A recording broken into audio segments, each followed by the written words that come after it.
Hello everyone, it's Martin aka Anders, and with VCT either started or quickly approaching in most regions, there's still one burning metagame question I'm getting asked on a frequent basis. In order to answer it, I've been collecting official match data from every game played on Breeze for the last month and change. I finally have a significant enough sample that we can get down to business, so let's talk about the compositional metagame on Breeze.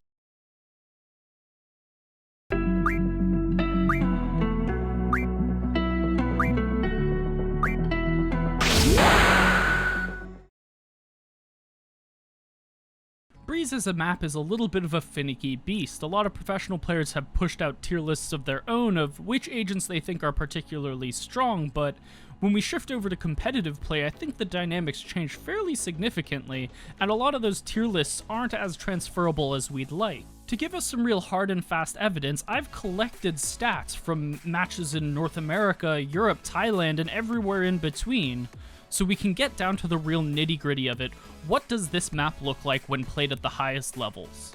To start us out, I wanted to give a list of generalized agent info, who's being played the most and who's winning the most. At the top of the list, and this will come to no surprise for people who have watched Breeze matches, Viper is storming the map at 95.3% pick.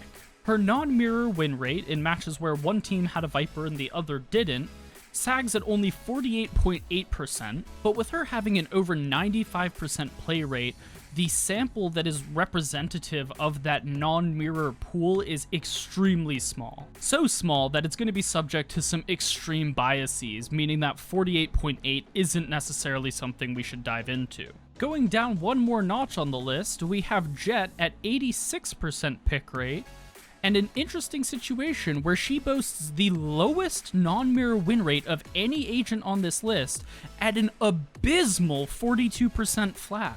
Even more concerningly, this isn't like Viper where the non-mirror sample was too small to be significant. We're talking about a situation where nearly 1 in 6 games had a Jet versus a non-Jet, and in almost all of them, the Jet teams were getting annihilated. I think Jet's problems are twofold here. I think in general she's grossly overrated in terms of value on the map, but I also think that we are most commonly seeing her in a composition that makes her situation even worse than it would be by default. We'll touch more on that later though. Continuing down, we land on Sova at 64% pick rate and just over 50% win. This doesn't really come as a surprise. Sova's pick rate is astronomically high on every map excluding Split, so it's a little bit expected that we see it here as well. There were some preliminary fears that people had in terms of the efficacy of Recon Dart on a map with such large open spaces, but those have mostly been answered at this point, and his win rate reflects that. Moving to Skye, this is a bit of an interesting one. She comes in a little bit behind Sova in terms of pick rate, but quite a bit below him in terms of win rate, coming in at just 48.6. I think a lot of teams were looking at this map immediately and saying, okay, Viper Skye here is insane, you throw your Viper walls, you flash through them with the Skye, etc., and that's been the way that most people have been using it thus far.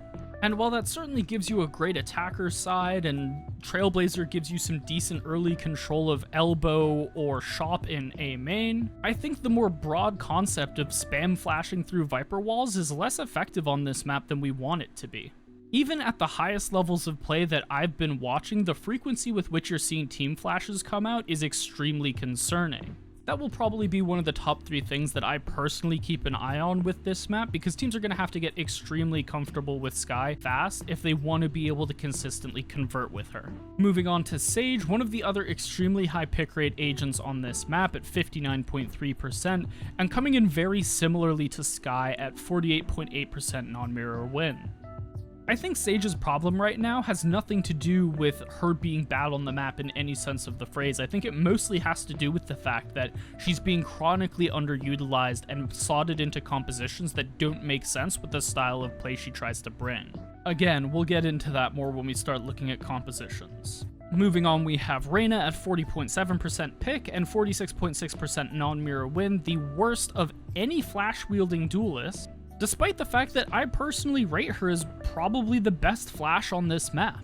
I'll get into it a bit more when we start looking at compositions, but I think that there's one specific archetype that Reyna should be seen a lot more in, and that would bring this win rate up substantially. A steep drop from Reyna down to Astra at 22.1% pick rate, but despite only appearing in roughly a fifth of games, she boasts a 57.3% non-mirror win rate. In terms of those with meaningful sample sizes, Astra's the head and shoulders best agent on this map, excluding Viper. Of equally important note though is the fact that Astra is almost always brought as a secondary controller to that Viper. Carrying on to Killjoy, she slots in just above 17% pick and right around 50% non-mirror win. Omen will come in at 14% pick and 48.8% non-mirror win. Cypher at 12.8% pick and an impressive 54.3% win. Rounding out the list, we have a handful of agents that I think just don't meet that bar of seeing enough of it where I would put weight on their win rates. Of course, their pick rates, though, are something we can wholly take notice of. We have Phoenix and Yoru at 8.1% apiece, Breach at 4.7%, Raze at 3.5%, and Brimstone coming in dead last at only 1.2%. Moving from agents into compositions is where I think the map gets the most exciting. Taking this top 5 compositions, you'll see some standout features immediately. Viper in all 5 of them, as well as Jett, Sage, and Sova taking 4 slots each. Top to bottom, we first have 2 variations on a double duelist using a Jett Reyna as well as Sage and Viper, as I mentioned earlier, and then that 5th slot is a flex initiator with either a Skye or a Sova slotting in. The first is with the Skye at 10.5% pick and 50% win, and the Sova behind it trails fairly significantly at 9.3% pick but only 43% win. Coming in at the 3rd slot, Jett, Skye, Sage, Sova, Viper will be the most prevalent double initiator setup that we see, at 8.1% pick and 50% win. Rounding out the 4th and 5th slots, we have 2 double controller configurations, the first of which, Astra, Reyna, Sage, Sova, Viper, is what I was mentioning earlier when I was alluding to the chronic misuse of Reyna. We have a state of being where Jett, despite being played across multiple archetypes, is still struggling immensely on this map. It's an immediate red flag to me, and Reyna, one of her direct alternatives for that sort of slippery op user, hasn't really been fully limit tested in that role. This 4th composition is the closest thing we really get to it, where the Reyna is that high individual license, likely using an op on multiple rounds type agent, and we see that it's the highest win rate setup on this top 5 list. Last but not least, we have Jett, Omen, Skye, Sova, Viper, an incredibly unique combination of both double initiator and double controller backed up by a lone Jett. It comes in at 4.7% pick and 48.7% win. Before stepping away, I wanted to dive into what I think is the single most defining characteristic of this map compositionally right now, and it will start by us dividing out 2 of the major archetypes that we see in this list. On the one hand, you have that Jett Reyna double duelist configuration, on the other, you have that double controller Sage Sova core. If we bring in other compositions of similar archetype from within the top 10 but not inside of that top 5, we immediately add 3 to the list. A double duelist configuration where we bring in Phoenix, and Astra Sage Viper setups where we send our flash from the Reyna over to our initiator and bring in Skye over Sova and add in Sentinels. You end up with double duelist setups versus full-blown no duelist setups. If I segment out each of these archetypes respectively, a Jett with a Reyna or a Phoenix, a Sage, an initiator, and a Viper, you end up with almost a full 4th of the entire Breeze metagame. On the other side, with that Astra Sentinel Sage Initiator Viper, you end up with almost a 6th of the entire Breeze metagame. Between the two, you're talking about a massive portion of the way this map is currently being played. But here's the scariest part. One of them is dramatically better than the other. Despite being the single most prevalent archetype on the map, Double Duelist struggles to maintain an even 50% win rate. If we flip over to the no duelist control, they're creeping up towards 60. And so the immediate question we should be asking ourselves is, how in the hell is this happening? This is a fairly standard default for the Double Duelist archetypal variant on Breeze. You have a solo Viper anchor onto the B site with an optional orb either going B main or on connector in order to give them a better protection against splits, a Sova passively holding mid for information, and then a double duelist plus Sage stack on the A site, more or less just fighting. They'll frequently push out A main to contest orb, peek out double doors aggressively towards mid, etc, but this is the fundamental basis on which most double duelist comps are playing their defensive side. Their reactions are as follow. If it's a B hit, you have the Sage and the Reyna generally pushing out double doors, retaking mid as the Sova prevents any immediate flank on them from elbow, while the Jett takes the long rotation up through the defender's spawn because she'll likely be opping.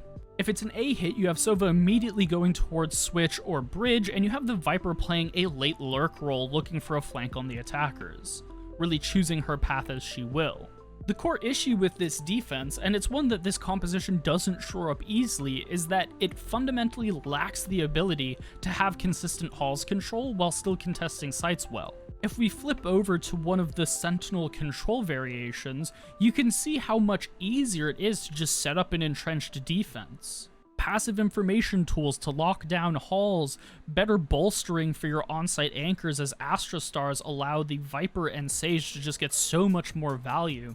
The defensive superiority of it is flatly obvious, but the true problem of it comes when you take this archetype to the other half of the map and have to deal with inevitably peeking into operators on your offense. You can bring flashes with a Sky over your Sova, you can learn pinpoint Astra utility in order to use sucks and concusses to deny sightlines. Hell, you can even use Cypher cams and Killjoy turrets to contact into space if you're really that ambitious. It's impossible to know whether or not this control-y style will be able to hold its ground versus more aggressive double duelist variants in the long run, but being the diverse backgrounded gamer that I am, it's hard to not reference phenomenon that I've seen in other games that I've played. There's a classic adage in competitive Magic the Gathering: whenever a new set is released and new decks are coming out, everyone says that as soon as the new set comes out, aggro will be the best decks, and they will be for a couple of weeks while everyone's scrambling to figure out what ultimately the best way to approach it will be. In my eyes, Breeze coming out is a little bit like a new set in Magic the Gathering. People immediately fell towards double duelists, expecting it to be able to succeed, and to their defense, for the first couple of weeks, it was statistically outperforming other options.